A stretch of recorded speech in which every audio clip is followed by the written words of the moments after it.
Assalamualaikum warahmatullahi wabarakatuh. Nah, di video kali ini saya akan memberikan materi tentang aplikasi Photoshop CS6 ya. Nah, bab ini kita akan belajar tentang menyiapkan jendela kerja baru. Nah, tentunya kita sudah punya aplikasinya, kemudian kita tinggal buka ini logo Photoshopnya. Kemudian untuk membuka jendela baru, setelah muncul seperti ini kita tinggal klik file new. Nah ya, atau Ctrl N.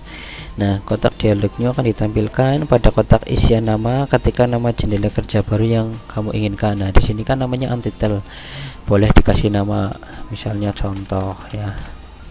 Nah, setelah itu dengan menggunakan tombol dan daftar pilihan preset size. Nah, di sini ada pilihan preset size. Ini ada pixel, ada inci, kemudian ada sentimeter, ada milimeter, ada poin, ada pixels ya. Nah, yang paling mudah kita gunakan itu biasanya inci, sentimeter ataupun pixel ya. Nah, ini width hex nya berapa, kemudian resolusinya berapa juga. Ini RGB nya berapa, ini bisa kita pakai 16 bit atau 32 bit ya. Dengan menggunakan tombol daftar yang pengaturan width ini adalah pengaturan lebarnya, kemudian tingginya itu height ya, kemudian tingkat resolusi yaitu ini resolusinya. Semakin tinggi resolusinya, ini bisa sampai 600 ya, maka gambarnya akan semakin bagus. Dan jenis pewarnaan atau modenya ini color mode, ini bisa RGB, grayscale, bitmap, CMYK ataupun lab color. Kalau grayscale itu hitam putih, RGB ini dipakai untuk di layar monitor, ini CMYK itu untuk ketika kita print atau cetak ya. Nah, setelah itu kita bisa klik backgroundnya, ini black background, color, transparent atau custom ya. Ini backgroundnya, kemudian color profilnya, profiling ini untuk working RGB atau apa dan sebagainya ya. Nah, kemudian pixel aspect ratio, nah ini standarkan saja. Kalau sudah selesai, kemudian klik create. Nah, tampilannya seperti ini. Nah, kemudian pada gambar untuk menambahkan gambar, pilih kotak menu file open. Nah, misalnya ini file open ya, open as atau open saja. Ini kita cari gambarnya. Oke, kita cari di file open, kita cari gambarnya di sini. Ini ada gambar wayang.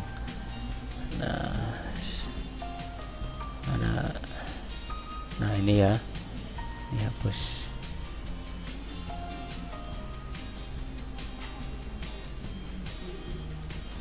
Nih gambarnya sudah seperti ini.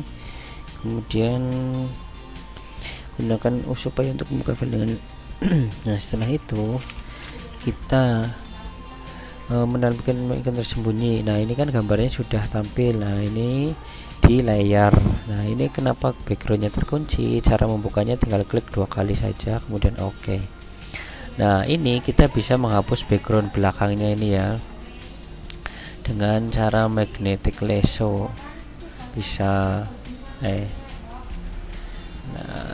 ini magnetic lasso, magic wand, klik semuanya. Nah, sudah terhapus background ini.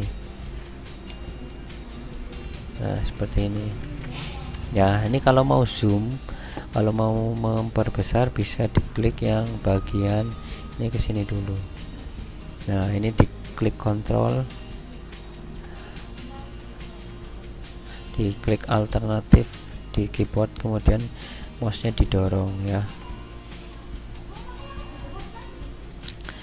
Nah, kemudian di sini itu banyak menampilkan ikon yang tersembunyi di sini ya, menampilkan menu dan ikon yang tersembunyi pada saat mengedit gambar atau foto. Seringkali kita menemukan ikon-ikon yang jarang digunakan. Nah, yaitu ada di menu window. Nah, ini kita bisa centang ya, contohnya pattern. Nah, ini ya, kemudian brush nanti nambah sendiri, kemudian 3D nya nih nanti nambah.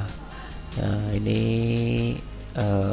tool-tool yang tersembunyi ya. Nanti kita bisa historinya di sini, ini penting juga. Kemudian color swatch, nah ini gradiennya dan sebagainya, nanti kalian bisa buka di sininya ya. Nah, kotak dialog ada Photoshop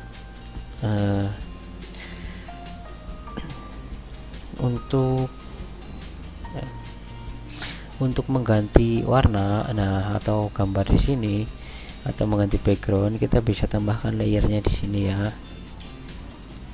layer. Nah, kita bisa klik yang sebelah sini nih misalnya, kemudian klik ini, kita pilih gradient tool. Nah, kita kasih cat di sini, di mana, nah seperti ini kita tarik, nah jadinya seperti ini ya. Ini bisa diganti background apa saja yang kita punya ya, baik gambar dan sebagainya. Ya, kemudian tombol close untuk menutup dialog ini, close. Kemudian tombol perintah untuk mengakses, melaksanakan atau membatalkan operasi. Tombol daftar pilihan biasanya disebut tombol drop down ya. Kemudian kotak cek untuk memilih alternatif perintah. Kemudian ini ada beberapa toolboxnya yang tadi ya, yang di video sebelumnya. Kemudian kotak contoh tampilan, kotak preview ya di sini ya. Kemudian ada kotak contoh tampilan, kotak preview atau kotak isian, mengetik nilai. Nah, untuk menulisnya itu pakai ini ya, horizontal type tool. Kemudian untuk menyimpan dan mengakhiri Adobe Photoshop. Nah, ini kalau sudah jadi gambarnya, kita bisa simpan menggunakan file save as atau export ya, export as. Nah, ini bisa export as itu nanti di sini muncul JPG filenya, formatnya mau JPG, GIF, SVG. Nah, ini ada 3 ya, berbentuk gambar. Ini ukurannya berapa itu bisa. Nah, ini kan karena RGB jadi gambarnya lebih tajam ya. Nanti kalau sudah klik export, bisa juga dengan klik save as, ini sama saja. Nah, save mau di cloud atau di komputer. Kalau di komputer klik save on your computer. Nah, ini adalah save tipenya. Kalau kita mau ke file JPG, bisa klik JPG, GIF, kemudian PNG, TIFF, Targa, Strik dan sebagainya. Nah, kalau sudah disimpan, klik save, kemudian gambarnya bisa kita buka. Contoh ya, kita save ke JPG ini ya, di folder picture wayang 1 misalnya, save. Oke. Nah, kita buka di picture ya, ini ya yang tadi kita. Nah, seperti ini hasilnya. Nah, nanti kalau kalian mau dibikin wallpaper dan sebagainya, bisa tinggal di copy saja. Nah, kemudian kalau kita mau close, itu tinggal diklik close saja, save change di Adobe Photos. Kalau mau disimpan yes, kalau tidak mau diklik no saja ya. Oke, begitu saja videonya. Semoga video ini bermanfaat untuk kalian. Saya akhiri, billahi taufiq wal hidayah. Assalamualaikum warahmatullahi wabarakatuh.